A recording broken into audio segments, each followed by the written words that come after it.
আসসালামু আলাইকুম ওয়া রাহমাতুল্লাহি ওয়া বারাকাতুহু। সম্মানিত প্রিয় ভাই ও বন্ধুরা, আজকের এই ভিডিওতে জানবো স্বপ্নে বাহন দেখলে কি হয়।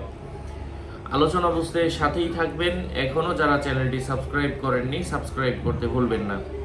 প্রত্যেক ভিডিওতেই বলি, ভেরিফাই চ্যানেলের ডেসক্রিপশন বক্সে ক্লিক করলেই পেজ এবং আইডি আসে। এটা ছাড়া আলাদা অন্য কোনো পেজ নেই, আইডি নেই, ইমো নেই, হোয়াটসঅ্যাপ নেই, টিকটক নেই। নাম ছবি দেখে বিভ্রান্ত হওয়া যাবে না। প্রত্যেক ভিডিওতে আলাদা আমি সাবধান করি, সতর্ক করি।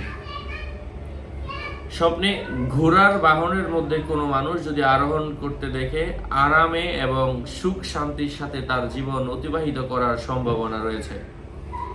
জৈনক ব্যক্তি ইমাম ইবনে সিরিনের কাছে এসে বলল, আমি স্বপ্নে দেখলাম বাহনের উপর এমন অবস্থায় যে আমি পাহাড়ি গিরিপথে আছি। সেখানে বাহনের জিন বাকি ছিল, ফলে আমি এবং আমার বাহন রক্ষা পেলাম।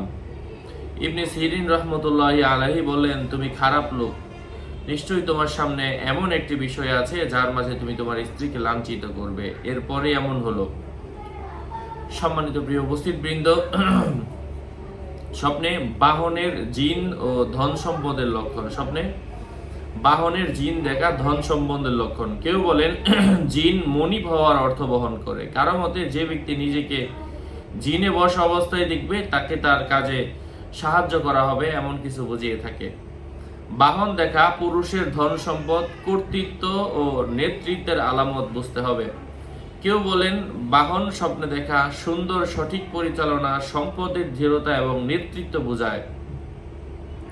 জিন অর্থাৎ যেখানে বসে আর কি ঘোড়া চালানো হয়, অথবা যে সিট বর্তমানে, এটা দেখার অর্থ হচ্ছে কোনো নারী বুঝিয়ে থাকে। অথবা কোনো নারী যদি জিন স্বপ্নে দেখে থাকে তাহলে এটা কোনো পুরুষ বুঝিয়ে থাকে। স্বপ্নে কোনো মানুষ যদি কোনো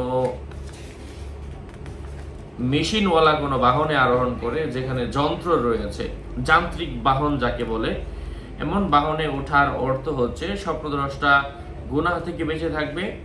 হাদিস শরীফের মধ্যে এসেছে, মুত্তাকি ব্যক্তি গোলাম পরিহিত হয়, মুত্তাকি ব্যক্তির লাগাম পরিহিত হয়। কবির ভাষায়, যে লাগাম পরিহিত সে নিরাপদ, সুতরাং মুখে লাগাম লাগাও।